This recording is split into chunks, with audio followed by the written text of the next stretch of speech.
You've just joined us today. Again, welcome to you. We've just recently started a series in the book of Malachi. It's one of the things we do here at Southern Cross Church. We just start at the beginning of a book and we work our way through. And so we had the first few verses last week. And so we're at Malachi chapter 1, verse 6 through to 14 today. And as we come to the passage and just start to try and get our heads in the right frame of mind, I want to ask you, if you wouldn't mind for a moment, just to recall a time in your life when you think you were treated with disrespect, when you think you were treated with contempt. Of course, for some of us, that might have been today. It might have been this week. It might have been this month. It might have been this year. Just picture in your head a time where you think somebody treated you badly. They treated you disrespectfully. I wonder how you felt in that moment. As you recall it, what are the feelings that come to mind? What are the thoughts that come to mind? Maybe at the time you felt offended, maybe upset, maybe humiliated, possibly angry. And I guess all of those emotions are right to a degree, aren't they? Nobody wants to be treated badly. Nobody wants to be treated with disrespect or contempt. Of course, some of you have worked out immediately what I'm going to ask next. See, if this is how we feel when we're treated disrespectfully, how do you think God feels with the way the world is treating him currently? How do you think God feels with the contempt and disrespect that the world, and maybe even some of us, treat him today? He created us in his image and likeness. He preserves us in the world in which we live. He redeems us through the blood of Jesus. He has done nothing but love us, and yet so many in the world today treat him with disrespect and with contempt.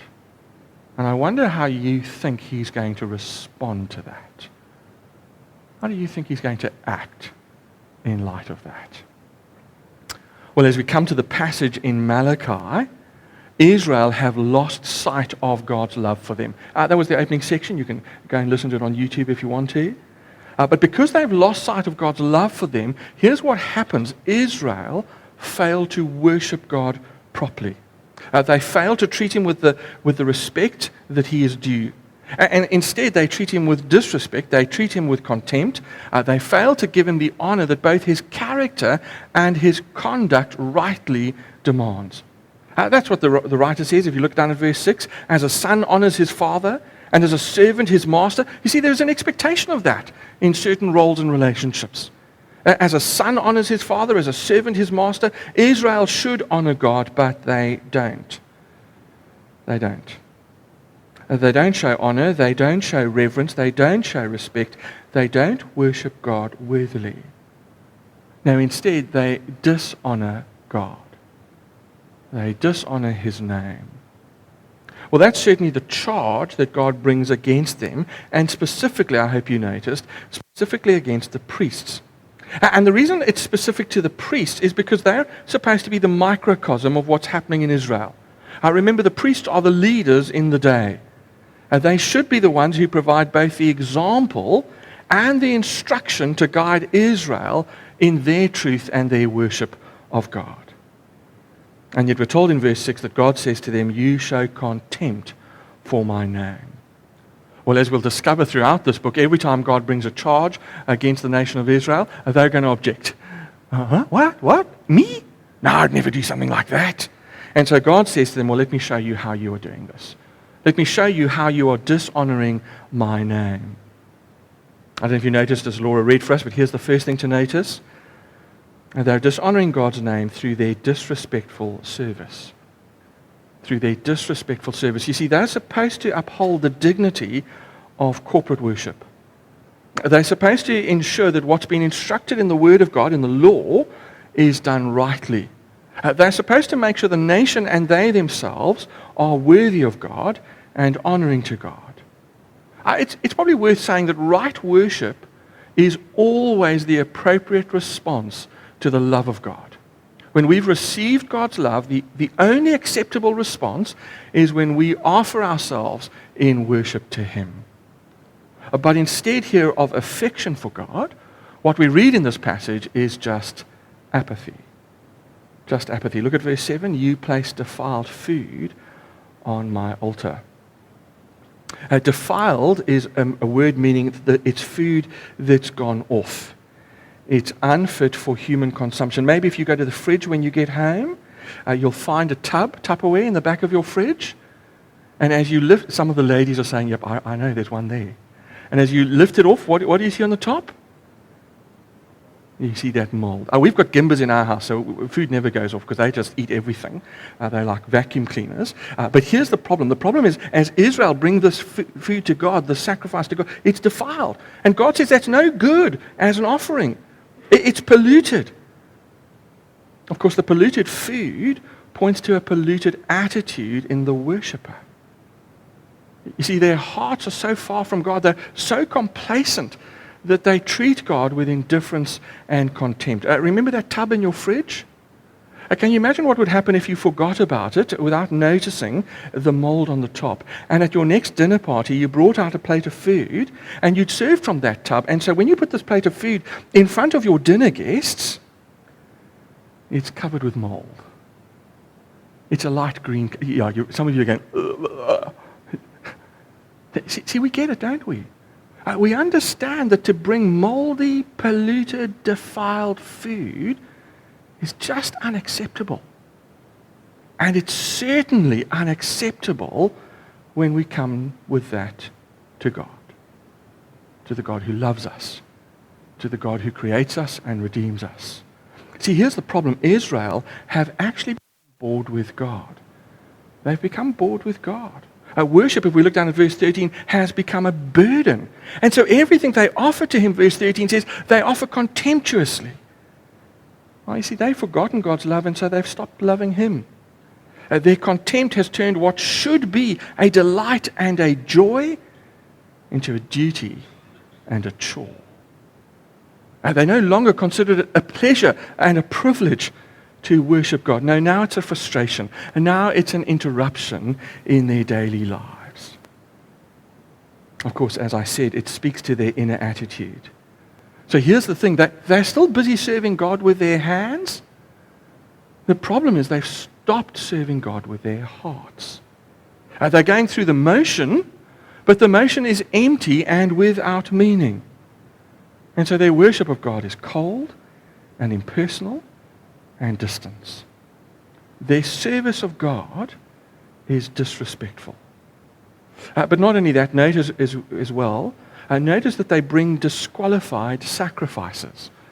They bring disqualified sacrifices, and I've chosen that word deliberately because in the Old Testament law, there are instructions for what they can and can't bring in worship.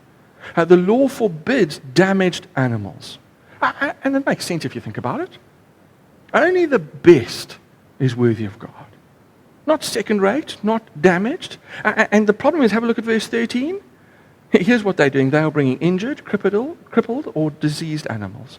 That's what they're bringing. They're bringing maimed animals, mauled animals, damaged goods.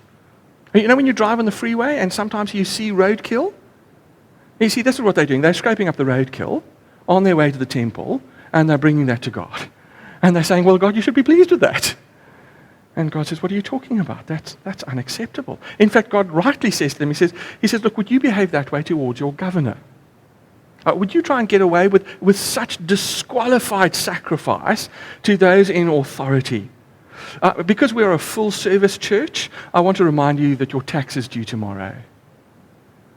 If you're a taxpayer, you've got to have your tax return in tomorrow. I'll give you 3 guesses what I had to do yesterday. I had to sort my tax out. And at the end of it was wonderful news. I owed them money. Isn't that great? So here's what I've got to do. I've got to go to the Monopoly box. I'm going to take the Monopoly money, and I'm going to bring that, and I'm going to try and pay the receiver of revenue. How do you think that's going to work for me? I mean, we understand that, don't we? We understand it would just be daft to bring Monopoly money to pay SARS. So why do we think it's okay to bring Monopoly money to God, to pay a debt we owe there? Why do we think it's okay to bring roadkill for the God who's only deserving and worthy of the very best? And just so you're clear, if you look at this passage, it's not actually because they don't have it. I mean, I understand in some circumstances we might really struggle. That's not the case here. It's not like they do not have the animals. Look down at verse 14. They have acceptable animals in their flock. In fact, not only do they have acceptable animals, they've actually said, and we vow to give it. We'll give it to God. And so this is not a provision issue. This is not a supply issue. No, it's an unwillingness issue. They've become selfish. They've become self-centered. They say they'll give to God, and then they renege. They show contempt for their king. Of course, as we sit here today, we understand, don't we, that the situation is so ironic. It's so ironic. Just think of what's happening. They come to worship imploring God to be gracious to them, all the while treating him with disdain and disrespect and dishonor. Here is the irony. They give their very worst to God, and yet they expect the very best from God. How can that be? How can they think like that? Well, they think like that, again, because of their inner attitude. They offer inferior sacrifices because of inferior hearts. Their worship has ceased to be worship, and their sacrifices have ceased to be a sacrifice. They're no sacrifice at all. And so here's what God looks at the nation of Israel, and particularly the priests, and he says, when you come in worship, you come with disrespectful service. And when you come in worship, you come with disqualified sacrifices. How do we think God is going to respond? What do we think he's going to do when we are treating him in that way? Well, did you notice there in verse 10? Because God says almost the most shocking thing. He says, shut the doors. Shut the doors, he says. Look at verse 10. Oh, that one of you would shut the temple door. Bar people. Don't let them in here, he says. Remember, we've got to understand this, that the temple is about God's presence with his people. It's at the temple that they have access to God, and therefore it's at the temple that they come in worship. It's a place of worship for them. But here's what God says. He says there's a problem, and the problem is there's no substance to what you're doing. And then he says it would actually be better if you didn't even come. Isn't that interesting? It would be better if you did nothing than what you're doing. Because at least if you did nothing, you wouldn't be a hypocrite. You wouldn't be a hypocrite. At least if you did nothing, you wouldn't be a liar. Because that's all they're doing. They're lying. If you did nothing, you wouldn't fool yourselves into a false sense of security. Because here's what they do. They say, well, I've gone to temple. I've done my bit. Therefore, God must be happy. I've done my chores.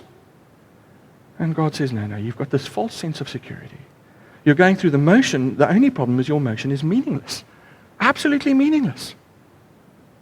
And what they've forgotten, as we sometimes forget, is that God doesn't just look at what you're doing outwardly. God doesn't just look at the form. No, God looks at the heart. He looks at the heart. And here's the thing. He says, if I don't have your heart, then actually I don't want your empty form. Now just let that wash over you for a moment. God says, way more important than you going through the motions, way more important than you coming outwardly doing all the right things, is you having a heart that loves God. That's why God says in this passage, he says, I will accept no offering from your hands. Just so you know, God does not want your motions. He doesn't want your efforts if it's empty and meaningless. He doesn't want it if it's a chore and a drudgery to you. No, he wants it because it's a delight. Which is why how big it is unimportant. That's why it's never about the size of the gift. He wants to know, is your heart here? So more importantly than the sacrifice you give is the heart you give. That's what God is concerned with. See, we, like Israel, need to remember that God does not need us. And God does not need Israel. He is God. He has no need of anything. Sure, he wants them. He wants them, but he doesn't need them. And so he says to them, if you won't treat me with honor and respect, then you won't have access to me. If you won't treat me with honor and respect, then you won't have access to me. Isn't it interesting that even the sovereign God of the world set boundaries in relationships. Isn't that interesting? He set boundaries. And here is the boundary. If you want a relationship with him, if you want to come and pretend to be in right relationship with him, then make sure your heart is here. Make sure it comes with honor and respect and dignity and worship. Because if it's not, God says you're fooling yourself. You're fooling yourself because you're not fooling him. And he says, I will shut the door and you won't have access. See, here's the thing. God's plans will be fulfilled, and they will be fulfilled with or without Israel. God's plans will be fulfilled with or without Luke Giles. God's plans will be fulfilled with or without you. Why? Because God is great. Because God is great. Because he is sovereign. Because, as this passage reminds us, because his name will be great among the nations. He's not going to put up with you and me and Israel and the priests treating him with contempt. That's not who he is. He is a great God. He is a mighty God. And the world needs to come to understand that.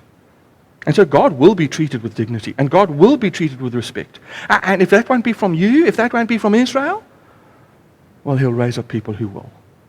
See, God will be the object of right worship.